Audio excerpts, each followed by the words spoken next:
எத்தனையோ கேள்விகள், ஏதேதோ ஏக்கங்கள், சொல்லவும் முடியல, சொல்லி அழ யாரும் இல்ல.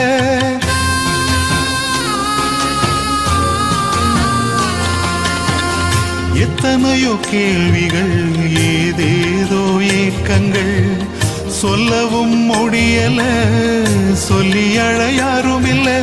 எப்படி சொல்வேன் எல்லாவற்றையும் நீர் மாற்றி நீர் நிம்மதி தந்து நித்தம் நடத்தி வாழ வைக்கின்றீர். எப்படி சொல்வேன் எல்லாவற்றையும் நீர் மாற்றி நீர் நிம்மதி தந்து நித்தம் நடத்தி வாழ வைக்கின்றீர். நீங்க மட்டும் இல்லைன்னா எங்கோ நான் சென்றிருப்பேன், எப்படியோ வாழ்ந்திருப்பேன், மண்ணுக்குள்ள போயிருப்பேன், மறந்தும் போய்